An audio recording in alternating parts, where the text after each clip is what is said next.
Hello, this is William Cooper. Welcome to Awakening Together, Relaxing into Happiness. I trust you're doing well today. In our last podcast, we talked about a mantra meditation, and we did a small practice together.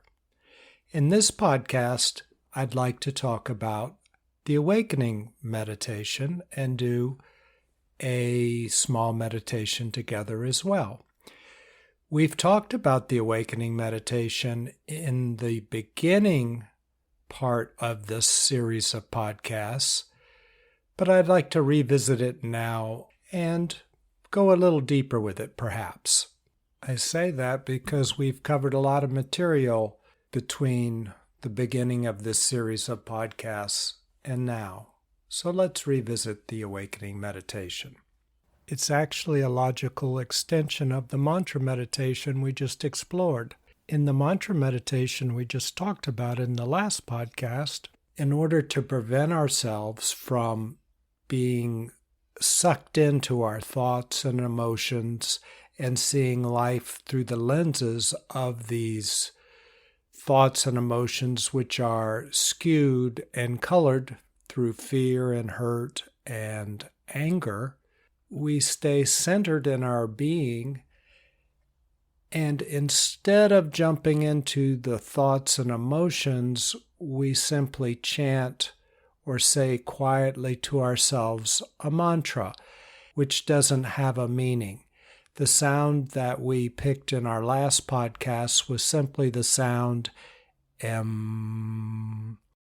So as a thought or emotion arises, rather than jump into it, we instead say the sound to ourselves, M, and then let the sound go as well as the thoughts and or emotions that were trying to pop up and have us jump into them. Let them go as well. That's the mantra meditation we talked about in a nutshell. The awakening meditation is a good meditation to start once you've done a mantra meditation for a while and you've become accustomed to not jumping into your thoughts and emotions. Once you're no longer addicted to your thoughts and emotions and therefore can watch them rather than have a need to jump into them and experience them, because they can be quite addictive, you're ready to practice the awakening meditation. In the awakening meditation, there are no mantras. What happens is you sit in a relaxed position, you close your eyes, you breathe normally, and you simply watch your thoughts, watch your emotions, or I should say, be aware of them as they come up. You also are aware of that which is watching, because that's you. That which is watching, the awareness, is you. And as you place your attention on that awareness, you become accustomed to the qualities of your being. This awareness is your being, and its qualities are light, love, peace, well-being, joy, bliss, happiness, anything in that vibration. And you may feel all of them or one of them, or they may change from time to time. But those are the qualities of your being. That's your center. And what starts to melt away or let go is all the things that you are not. All the qualities of your separated personality. In separation, as we've talked about before, you experience separation anxiety or fear, the hurt of abandonment because you've abandoned yourself, you're separated from yourself, and the frustration and anger of being set apart from yourself, which is the oneness of the universe. No way to live your life, to be separated, so you're angry. This hurt, fear, and anger forms a personality which is constantly trying to get the peace that you are instead of the fear that you're experiencing.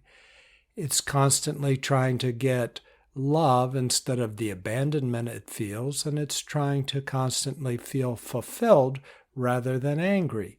The irony of it all is it's simply a mental trick.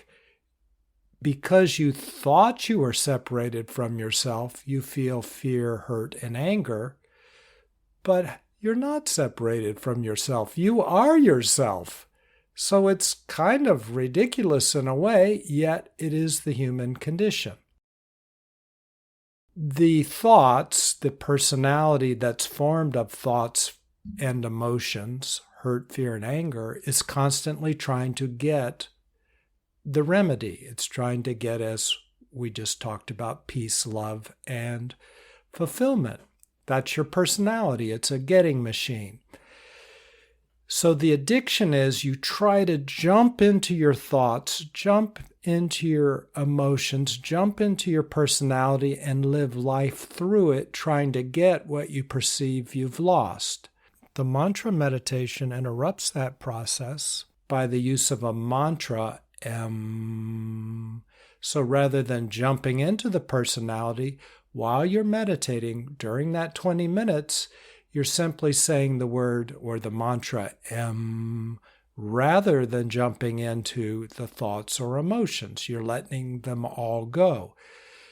Because you've let them all go, all that remains is your being, and you start to stay in your center.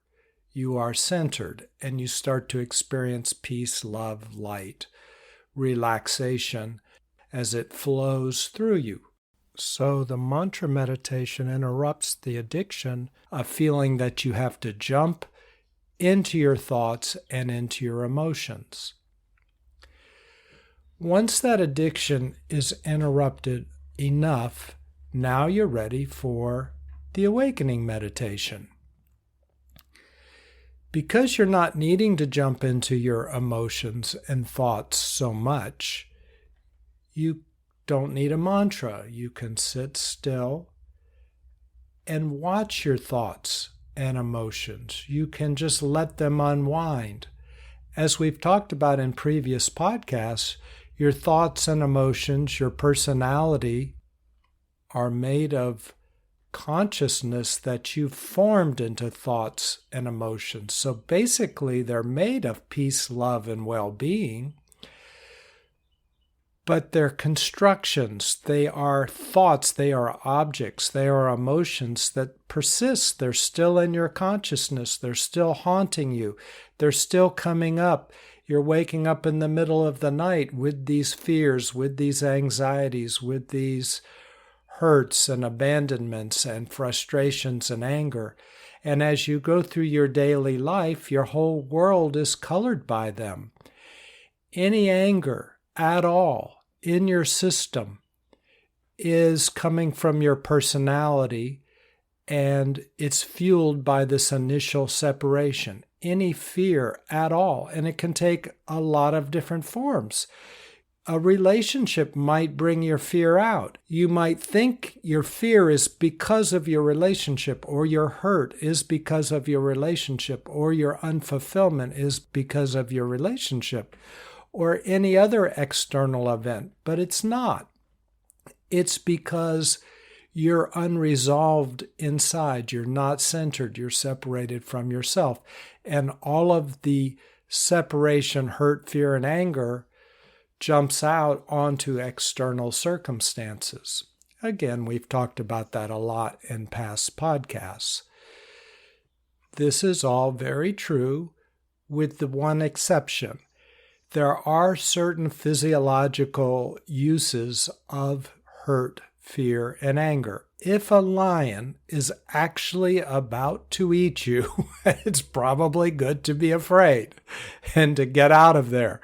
Or angry if somebody is actually attacking you, so you have the power to defend yourself. I'm not saying that the anger is necessary. You can have power flowing through you in other ways, without the anger, but it might be useful. So in these rare circumstances, when you are being attacked by a lion, then that fear is called for. I have a friend that has a rule of 6. If something's about to attack you and is within 6 feet, or it's about to happen within 6 seconds, then these emotions might be realistic. But short of that, he says the rest is psychological. So, all of the psychological emotion comes up when you're in the awakening meditation. As you sit there and as you're aware of thoughts just running their course or emotions just running their course, they will spin. And because you don't engage in them, you simply are aware of them, or I could use another word, you watch them from your center of being. You watch them, you experience them, but you don't jump into them. They just spin and they expend their energy. Also, under the light of your awareness, they start to melt, and they're almost like an ice cube melting in the warm sun. And as they melt, instead of an ice cube exuding cold, your emotions, as they melt, they exude anger, hurt, or fear. You can feel that, and it doesn't feel good. It's been repressed in your system, and now it's coming out because as you sit still and awakening, all of the cloudy, non-resonant, all the things that have been blocking you, all the repressions, they come up to dissolve, to let go, to relax out of your system. So the advantage of the awakening meditation versus the transcendental meditation, in my experience, is the transcendental meditation, I don't so much even get to all of this repressed thoughts and emotions, because as they begin to arise and to express themselves, and I start to become sucked into them, I simply say my mantra, and I let them go. In the awakening meditation, I don't let them go. I let them come up. I just don't jump into them. And as they come up, they exude their energy. And as they exude their energy, they weaken. In the light of my awareness, they also melt, and they exude more energy of hurt, fear, and anger. And that burns off. Also, as they melt, as they loosen up, they can begin to be invited to breathe in the well-being of your being. You are peace, love, and well-being and light, and you experience yourself as that as you meditate. You become familiar with yourself because you don't leave that center, and that center is energetic. Peace, love, joy, bliss, happiness. So that part of you that's been formed because you perceived that you were separate now begins to heal because it begins to soak up, reconnect with you. And you are peace, love, and joy. So it soaks up, it reconnects to peace, love, and joy. The fear no longer feels fear when it drinks in, when it soaks up, that you are peace. It is peace. So that emotion can relax, dissolve, and let go. And just like after a good massage, tension is gone. It melts totally out of your body and no longer exists. The fear melts out of your body. The abandonment melts out of your body because it reconnects with the love of you. It doesn't have to get love because you are love. It is love. The unfulfillment melts because you are fulfillment. You are happiness. You are bliss. When previously the personality has been seeking to achieve things in order to get happiness, it finds it no longer has to do a thing in order to get happiness because you are happiness. It already has itself. It already has you. Yes, you can flow down through your personality now as a whole being, and you can do things, you can experience things, experience life, but you don't have to get life because you're lacking. You come from being full and simply enjoying rather than trying to get because you're not enjoying. So all this happens in the awakening meditation. To reiterate, you sit in a relaxed position, you close your eyes, you breathe normally, and this is where we stopped before, because rather than chant the mantra, you have no mantra. Your being, in a sense, is a mantra. And you are centered in yourself, and you simply watch your thoughts and emotions, and after a time, you might feel yourself connecting to your thoughts and emotions as they unwind. And in that connection, they're invited to soak you up because you are connected to them. They soak up your qualities of wellness and happiness and love and peace. And therefore, they begin to relax. And when they relax, they disappear. So after a time, there's nothing to be aware of, nothing to wind down, nothing not to be jumping into, because all of it has disappeared. It's relaxed. And when it relaxes, when it melts, when it disappears, it melts into its basic building blocks, which are peace, love, and well-being as well. So your center grows more radiant and more radiant as what formerly were thoughts and emotions melt into peace and love and joy, and they merge with the infinite peace, love, and joy, because there only is oneness, and that is your experience. So that's the awakening meditation. Let me describe it just a little bit more, and then we'll practice it together. Again, sitting in a relaxed position, closing your eyes, breathing normally, and then watching. And if your mind wanders, bring your attention back to your center and let any thoughts or emotions just take in the peace and love that you are. Yes, for a while they may not feel like it because they're simply exuding the radiance of hurt, fear, and anger. And when there's so much outflow of hurt, fear, and anger as it's melting out of your system, there might not be a lot of room to soak up, for them to absorb your thoughts and feelings, to absorb peace, love, and joy. But I bet they could absorb it maybe 1%, maybe 0.5% of them could enjoy it.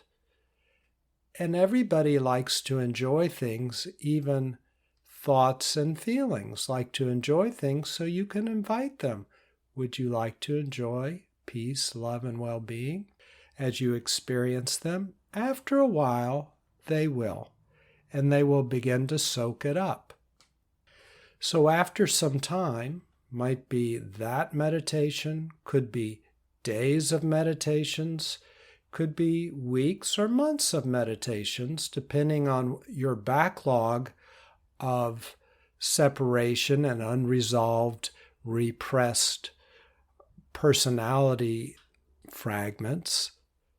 Depending on all that, those things that formerly were distracting you will melt into their basic ingredients, merge back with you, and all that there's left is peace, love, and well-being. That's called awakening, right? When you're clear inside, you can see clearly on the outside, and you can go through your life outside of your meditation just like you do inside of your meditation. After a while, life and meditation are indistinguishable. If there's something left inside of you that still is repressed and blocking, you don't have to hunt for it. It will come up naturally. And if it doesn't come up in your meditation, it'll come up naturally in life.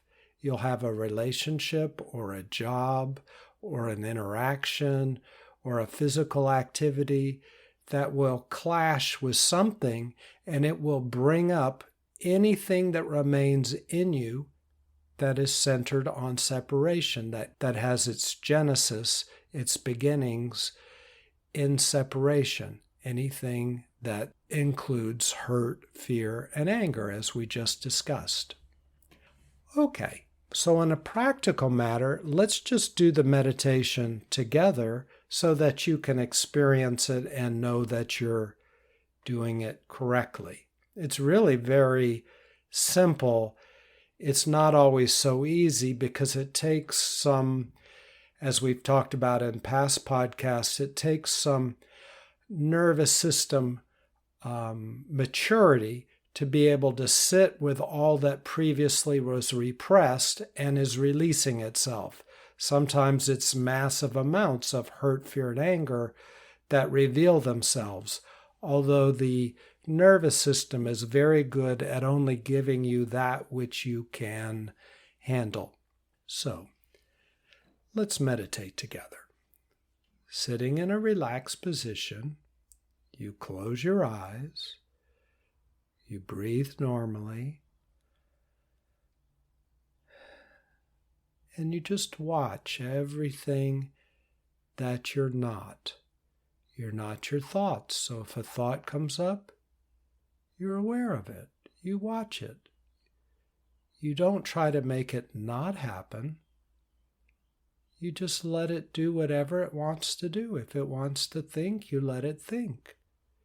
You just don't jump into it. You don't add any energy to it. You simply watch from your center. It will eventually disappear at some time. If you experience an emotion, and usually thoughts are fueled by emotions, that's what keeps them going. So often there's an emotion nearby. You don't have to hunt for it. If there is one that wants to come up at the moment that's ready to dissolve, it will come up. And you experience that from an awareness standpoint. You watch it. You experience it just like you are with your thought. You don't jump into it. You don't take it seriously in that regard. You don't add your energy to it. You simply are aware of it. You let it run its course. Let it continue to exude energy. As we talked about in a past podcast, that energy is part of your radiance. It can be quite intense, just as your bliss and well-being becomes very intense as all of this separated energy unwinds, relaxes, melts back into peace, love, and joy, which it's made of. Now that radiance is in the form of peace, love, and joy, and it merges with you as oneness. Massive peace, love, and joy. So it's a good thing. It's simply been twisted off into a thought or emotion that's exuding hurt, fear, and anger at the moment. There'll come a time when it actually feels good to feel it melt back into its own peace, love, and joy. It might feel like pain, and then it begins to unwind, and it hurts, and then slowly it kind of hurts good. It hurts and feels good at the same time, and then after a while, simply feels good. And that original hurt is gone. Poof. So, that's the awakening meditation. You do that for, say, 20 minutes. I have a teacher in India. He might say do it for a minimum of 1 hour a day or 2 hours. He himself meditated 8 hours a day for something like 8 years straight. If you meditate for a long period of time, a lot of clarity comes because a lot of stuff melts out. And once it melts out, there's now a lot of space for the radiance to flow through your cells and through your body and your emotions, and for your personality to reform. So meditation is a good thing, and I would say do it as much as is practical. Again, we'll just do a short meditation together because mainly I'm walking you through this so you can do it on your own. Again, in a relaxed position with your eyes closed and you're breathing normally. You're in your center and you're aware of sounds around you, thoughts occurring within you. You watch them. You're aware of them. Emotions you experience. And as you do that, all this energy called thoughts and emotions unwind, relax, and eventually they will melt back inside of you. You simply watch them and you don't jump into them because you're no longer addicted to them. If at any point you find yourself jumping into them and you're lost into a daydream, and then a few minutes later you realize that, after having been carried away by those thoughts and emotions, no problem. You just simply resume your awakening meditation. Now you're watching them. Now you're experiencing your emotions. You just continue along as if nothing happened. But if you'd find it helpful to have a good place to fix your attention, my teacher in India says a good place to put your attention is focus on the spot just above the center of your forehead between your two eyes. In other words, your third eye. Focus your gaze with your eyes closed on that spot, on a spot there that feels good. Just find a spot that feels good and just leave your gaze there. That's if your eyes would like a place to rest, or your awareness would like a place to fix itself. In a sense, that could be your mantra, although I'm not sure you even need to do that, but maybe in the beginning, that's not a bad thing to do. You can experiment and do what feels good and right for you, what's most effective for you. The goal being staying in your center, experiencing your thoughts and emotions as they come up and letting them unwind, relax, and melt into their basic building blocks: peace, love, and well-being. After you've meditated the time that you'd like, and perhaps you've set a timer, you can simply take a deep breath, open your eyes, look around, and you can stay in your center and flow through your life. Okay, I've enjoyed that. I look forward to talking to you next week. Take care. Bye.